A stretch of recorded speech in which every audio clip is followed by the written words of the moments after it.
The game you're looking at right now is called Kirby Tilt N Tumble, and it's just one of the games added to the Nintendo Switch Online service this week. That's right, Nintendo surprised everybody with an early week drop of some classic 8 and 16-bit games, including Blaster Master Enemy Below, Harvest Moon, and Mystery Tower, a game that had previously never been released outside of Japan. That's really cool, but are any of these games actually worth playing? To answer that question, I decided to flip through the pages of Electronic Gaming Monthly, Nintendo Power, Computer and Video Games, and more classic magazines to see what the critics said back when these games first came out. Well, all of them except for Mystery Tower, which, understandably, was not reviewed by any English language critics back in 1986. So go and grab your favorite shovel and overalls because it's time for another farm-friendly episode of the Nintendo Switch Online Review Crew.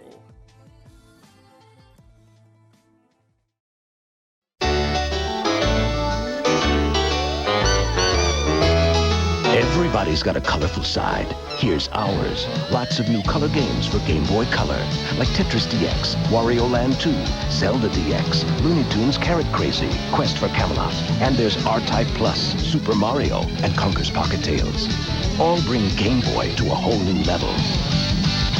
New Game Boy Color. Now the games are as colorful as you.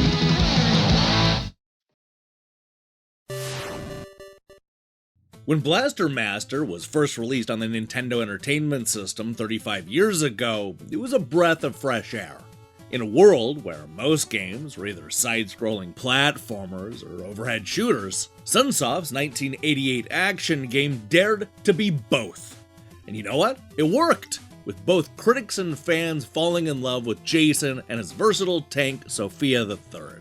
Unfortunately, the subsequent sequel and Game Boy spin-offs were not met with the same fanfare, resulting in Sunsoft scrapping the franchise for the better part of a decade. Finally, in the year 2000, Jason and Sophia returned in the Game Boy Color game Blaster Master Enemy Below. This brought back the multiple perspectives and epic boss fights that made the first game so popular, all in the hopes that it could ride the wave of nostalgia that was hitting Nintendo's colorful handheld. It was definitely nostalgic, but was that enough for the critics? In short, the answer was no. Like a lot of Game Boy Color games released at the turn of the millennium, most magazines completely ignored the game. In fact, I could only find 2 magazines that even bothered reviewing it, and neither presented a glowing picture of the reboot. Let's go ahead and start with Nintendo Power, which gave it a 7.6 out of 10 and called it a solid action game with color that is fantastic on Game Boy Color. Nate summed it up this way: if you don't like it on the NES, you won't like it now, but I, for one, can't get enough of the NES to Game Boy Color migration. Jennifer was not impressed, literally falling asleep during the review. I would try to comment, but yawn, I keep falling Yeah, not exactly a ringing endorsement there. Across the pond, Computer and Video Games sided more with Jennifer than Nate. They gave it a 2 out of 5 and concluded that fans of the series will lap up Blaster as a chunk of nostalgia. Anyone new to it, though, will most likely wonder what all the fuss is about. There are better platform shooters available for your coinage, and unless you're a fan of the previous games, you're likely to be seriously disappointed. Yeah, as a fan of the original Blaster Master on the NES, I do have nostalgia for Enemy Below. That said, the game is definitely not for everybody.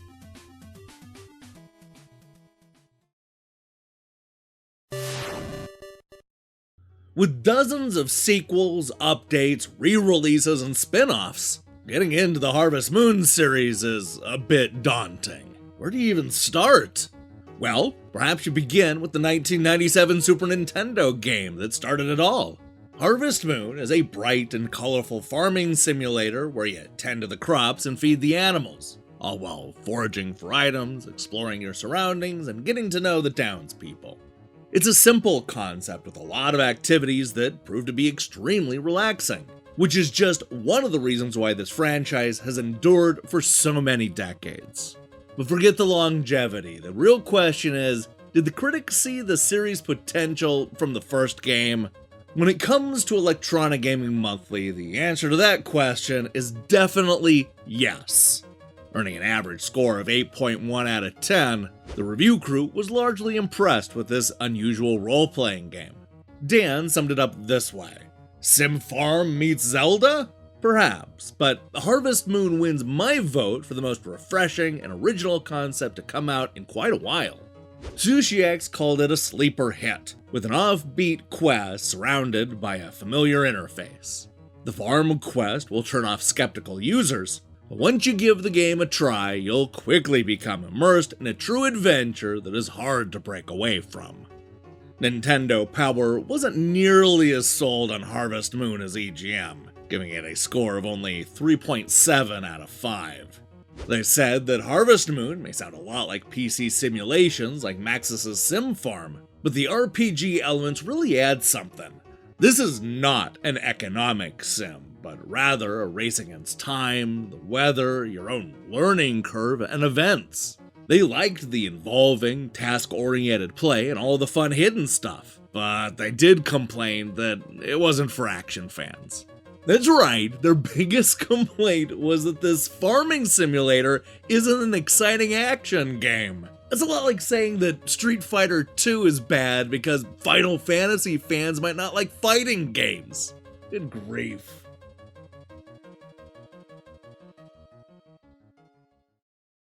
Auch du kannst Boss auf einer riesigen Farm werden. Mit Harvest Moon, dem neuen Simulationsrollenspiel-Abenteuer, exklusiv für Super Nintendo.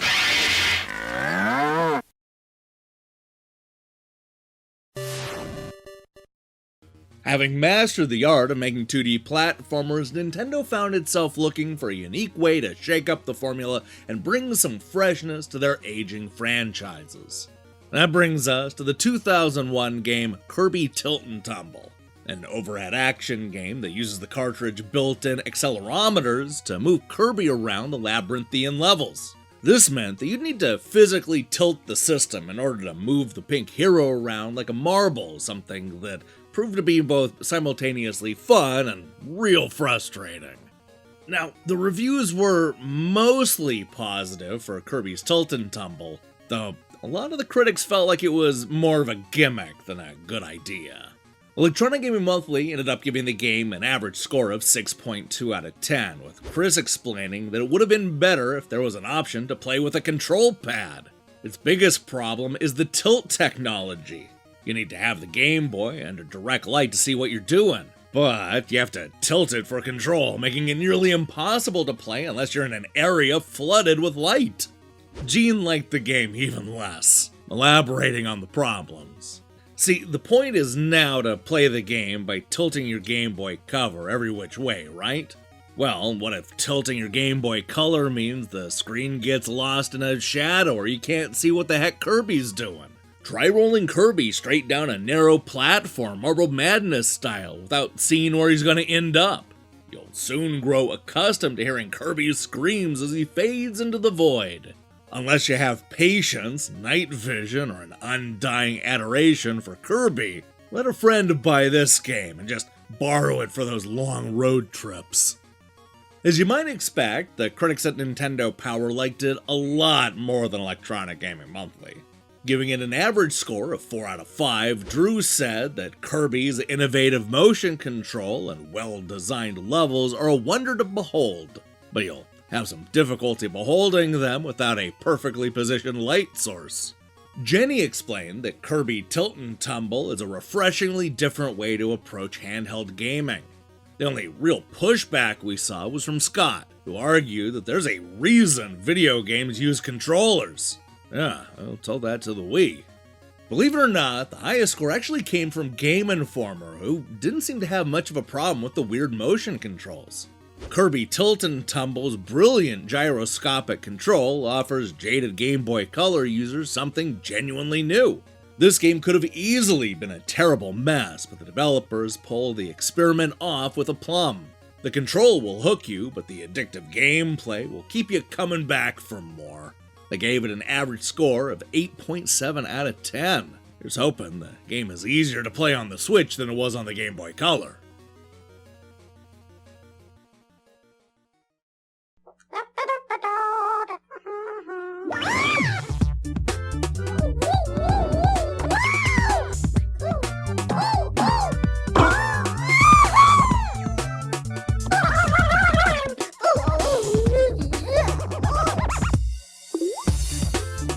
Introducing new tilt response technology. Now you move the Game Boy, not the buttons. Kirby Tilt N Tumble, rated E for everyone. Only on Game Boy Color. Get into it! Hey, thanks for watching me break down these classic reviews. If you liked what you saw here, then you should know that we post new episodes every time Nintendo adds classic games to their online service. We have a whole playlist full of reviews for games on the Super Nintendo, Game Boy Advance, Genesis, and a whole bunch of other systems. Now, here's the question I have for you. Will any of these games pull you away from that new Zelda game? Or is this another dud week that you can just ignore? Let me see your thoughts in the comments below. In other news, we'll be back later this week with more reviews. While you wait for that, I strongly recommend you click that subscribe button and support what we're doing here. Until then.